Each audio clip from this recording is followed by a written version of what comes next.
여성가족부가 발표한 2023 통계로 보는 남녀의 삶이라는 자료에 의하면 우리나라의 1인 가구는 2022년 기준으로 750만 2천 명 가까이 됩니다. 행정안전부에서 발간한 2023 행정안전 통계연보에 따르면 여성가족부가 발표한 1인 가구 통계보다 약 220만 가구가 더 잡혀 있는데요. 이는 작년 말 기준 972만 가구가 1인 가구인 것으로 집계되었습니다. 그러면 우리나라는 총 몇 가구로 구성되어 있을까요? 행안부 인구조사에 따르면 약 2370만 가구로 구성되어 있습니다. 그러면 2370만 가구 중에 972만 가구가 1인 가구인 셈이며 수치로는 41%가 1인 가구인 셈입니다.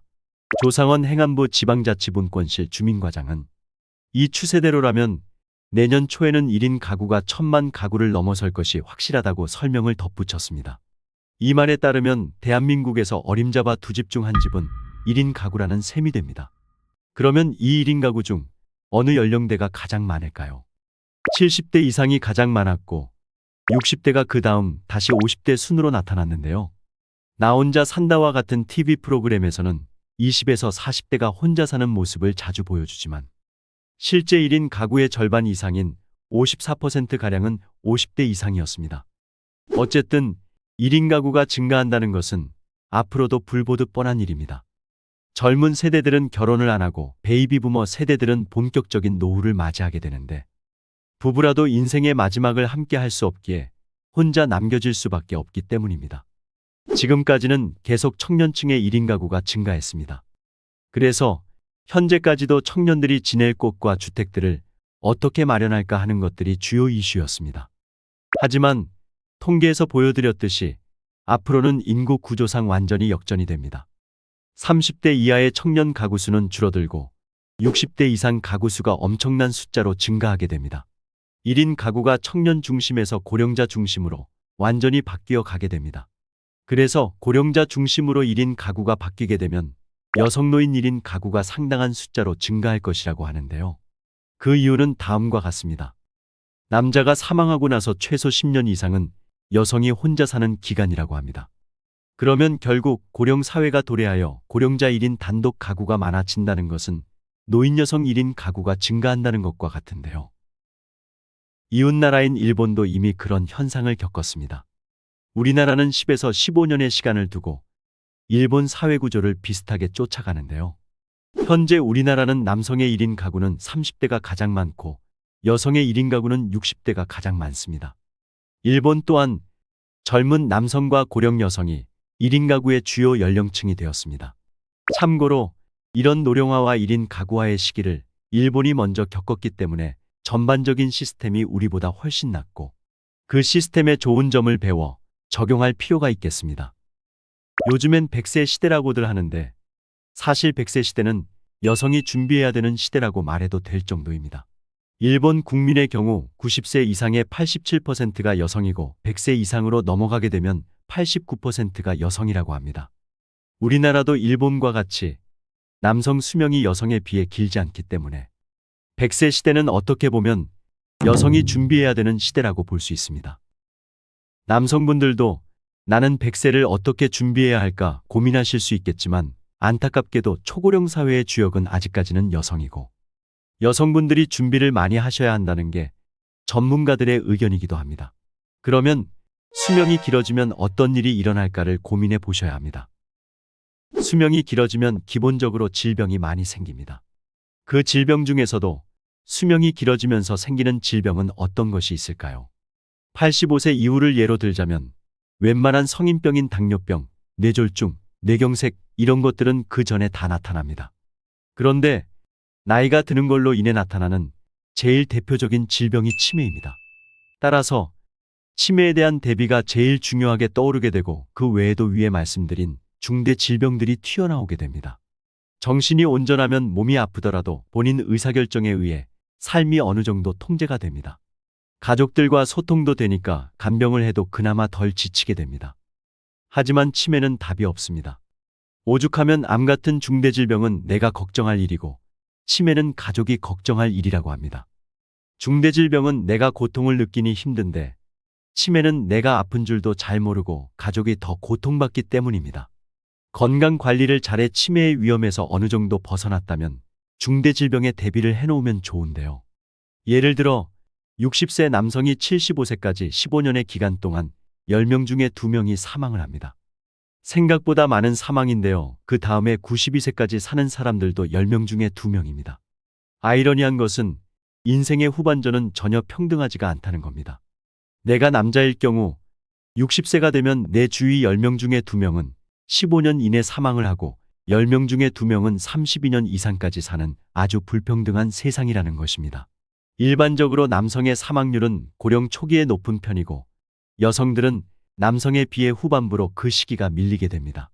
이러한 현상 때문에 여성들이 겪는 특별한 시기가 있다고 하는데요. 여성은 3번의 노년기를 겪는다고 합니다. 첫째는 부모님 인생 후반부를 여성들이 많이 케어해주면서 보냅니다. 남자들은 자기 부모든 장모님이든 신경을 써준다고 하지만 대부분은 여성이 결국 친정이나 시댁을 왔다 갔다 하면서 좀 더 세심하게 그들을 케어하게 됩니다. 두 번째는 남편의 인생 후반부를 또 케어하게 됩니다. 효자, 효녀, 자식이 있어봤자 아내가 케어하는 것에 비하면 만족스러울 수가 없습니다.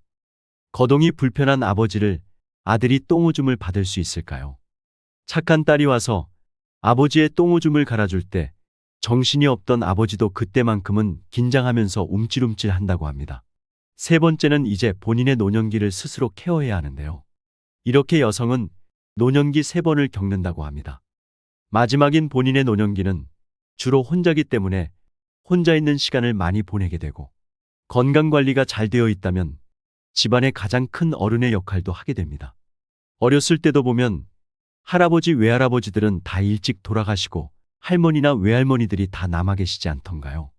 그분들이 더 오래 사시기 때문에 한 집안의 정신적 지주로서 역할을 많이 하게 됩니다. 내가 가문에 어떤 것을, 어떤 정신을 물려줄 것인가 하는 것도 사실 여성이 그런 부분을 결정하게 되고 유산이나 상속을 마무리하는 것도 여성이게 됩니다. 따라서 어떻게 보면 막중한 책임을 진다고 볼 수 있습니다.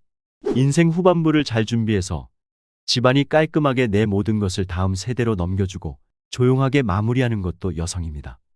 그래서 100세 시대는 여성들이 인생 후반전에 있어 중요성이 훨씬 커지는 시기라고 보는 것입니다.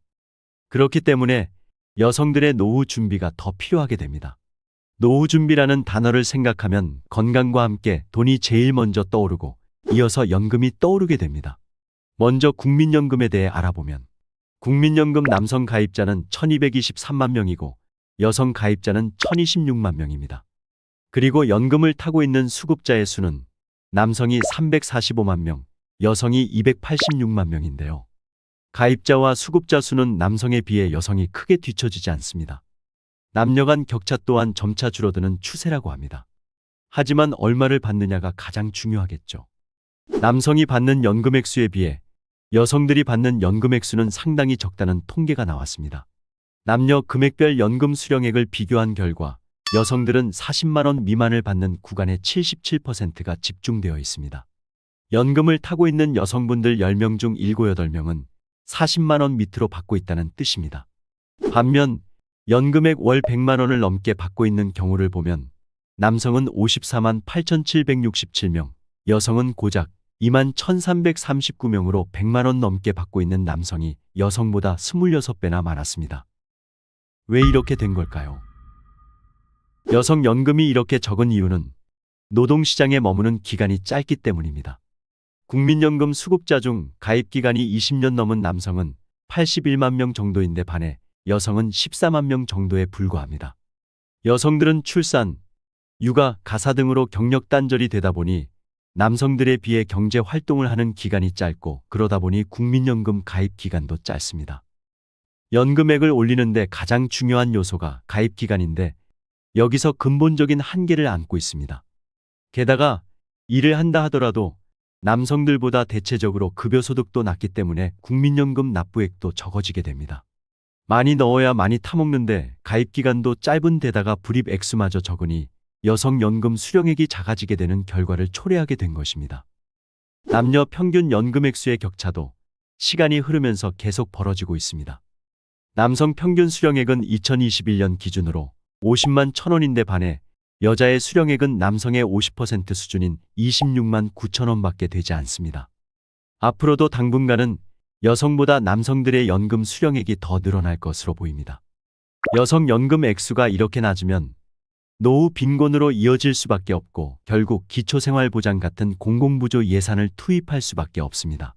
남녀 평균 연금 격차는 2017년부터 조금씩 확대됐는데 요양보호사, 학습지교사, 보험모집원 등 여성이 집중된 직종의 국민연금 가입이 부진한 편입니다. 이 때문에 앞으로도 성별 격차가 개선되지 않을 가능성이 큽니다. 오건호 내가 만드는 복지국가 정책위원장은 여성단체나 여성가족부 등이 연금의 성별 격차에 대해 목소리를 내지 않는다며 정부가 여성의 권익 확대를 위해 나서야 한다고 주장한 바 있습니다. 오 위원장은 출산 크레디트를 아이 한 명당 3년, 현재 둘째부터 12개월, 최대 50개월로 늘리고 10인 미만 사업장으로 한정된 저소득 근로자 보험료 지원 제한을 없애면 특수고용직 여성 근로자의 노후연금 확대로 이어질 것이라면서 방안을 제시하기도 하였습니다. 여성 노후가 걱정되는 이 같은 상황은 비단 우리나라에만 해당되는 것은 아닌데요. 비교적 복지가 좋다는 서구권의 나라도 마찬가지입니다. 사진에 청색 작업복을 입은 여성들은 프랑스의 연금개혁 반대 시위에 나온 여성들인데요. 여성 노동자의 상징, 리베공 로지들입니다. 이들은 연금개혁이 성별 불평등을 악화시킨다고 외치면서 연금개혁을 반대하고 있다는데요. 프랑스 여성의 평균 연금 수령액도 남성보다 40%나 적다고 합니다. 그래서 서구권 나라들은 성별 연금 격차를 사회정책의 주요 지표로 설정해 지속적으로 개선해 나가는 중이라고 하는데요. 우리나라도 이에 대한 대책 마련이 시급합니다. 지금까지 연금에 대한 이야기를 하였는데요. 노후 재정을 대비할 다른 방안은 무엇이 있을까요? 주택연금이 또 다른 대안이 될 수 있을 것입니다.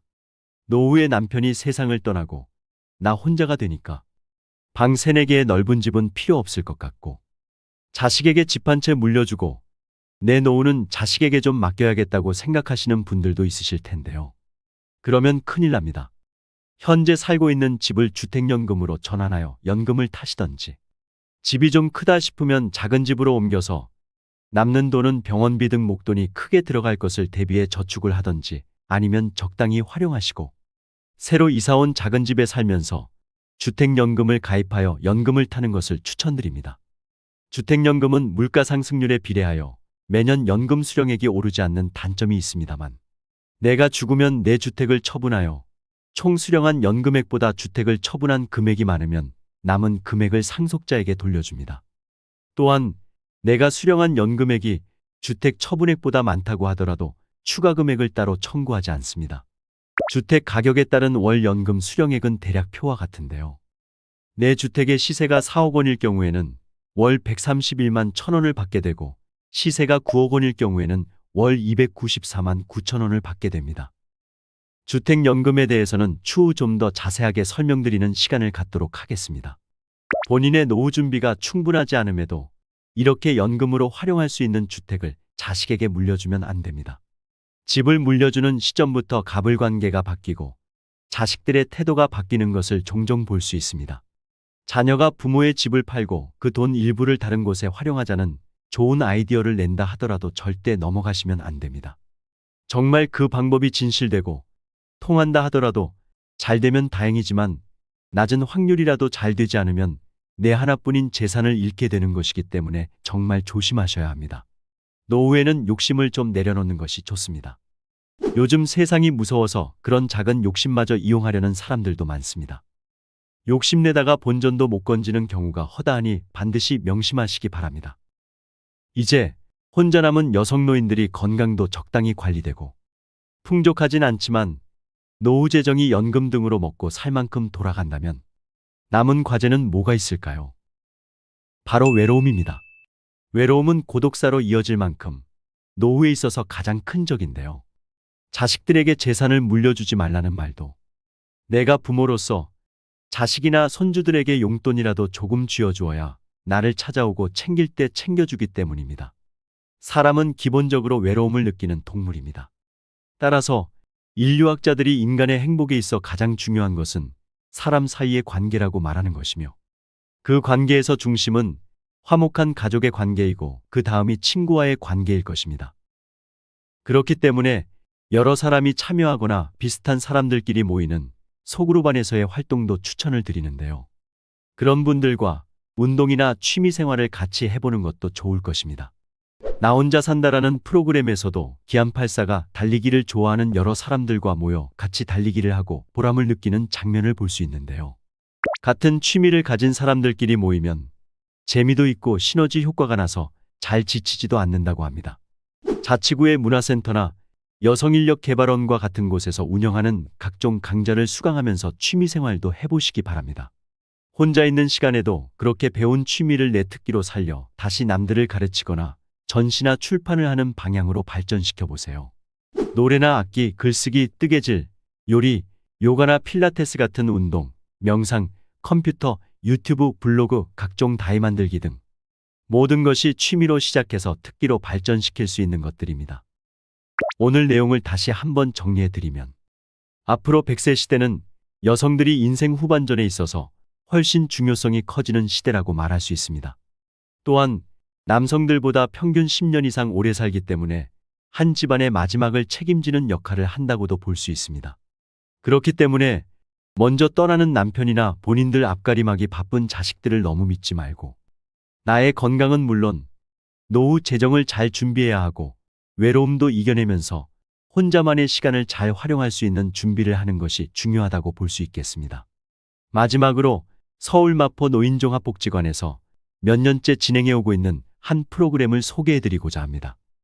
워싱턴 의과대학의 연구에 따르면 배우자의 사망으로 인한 스트레스는 100점 만점에 100점이라고 합니다. 이 연구 결과는 한 사람에게 배우자의 존재가 얼마나 큰지 잘 보여주고 있습니다. 특히 노년기에 경험하는 배우자와의 사별은 우울증뿐만 아니라 외로움, 역할 수행 등 다양한 문제의 원인이 될 수 있습니다. 그래서 사별 슬픔의 감정을 충분히 느끼고 회복하는 적절한 애도 과정이 필요합니다. 해당 프로그램은 배우자와 사별한 여성 1인 독거 어르신들을 위한 프로그램인데요. 어르신들의 사별로 인한 우울증을 예방하고 아픔을 극복하기 위해 윌리엄 워든의 애도 과업을 참고하여 4단계의 애도 과정을 진행하는 것이라고 합니다. 1단계는 상실 수용 단계로 상실을 현실로 받아들이는 주제인데요. 여기서는 전년도 참여자와의 경험을 공유하고 애도에 대한 미니 강의를 진행하며 인생 그래프를 그려보는 활동 등이 포함됩니다. 2단계는 애도 고통 감내 단계로 사별 슬픔을 극복하기라는 주제인데요. 여기서는 사포에 고생한 손을 그리고 남편에 대한 감사장이나 미움상을 작성하는 활동입니다. 3단계는 고인 부재 환경 적응 단계로 고인이 없는 환경에 적응하기라는 주제인데요. 본인의 버킷 리스트를 작성하고 맞춤형 노후 정보를 제공하는 과정입니다. 4단계는 새로운 삶 발견 및 투자 단계로 새로운 삶 살아가기라는 주제인데요. 화분 만들기를 하고 묘비명을 작성하는 과정입니다. 해당 프로그램에 참여하신 분들은 전후 수치 측정에서 슬픔과 우울감이 완화되고 회복 탄력성이 향상되는 등 배우자 사별로 힘들던 삶에 회복을 맞았다고 합니다. 이런 좋은 프로그램이 더 발전하고 널리 퍼졌으면 좋겠습니다. 여러분들의 생각이나 살고 있는 이야기도 댓글로 남겨주세요. 여러 사람들과 함께 생각을 나누면 도움이 될 것입니다. 오늘 다루지 못한 추가적인 내용은 추후 영상으로 또 올리도록 하겠습니다. 구독 버튼과 좋아요 부탁드리고 알림 설정을 해놓으면 올라오는 영상을 바로 시청할 수 있습니다. 여러분들의 행복한 노후를 기원합니다. 감사합니다.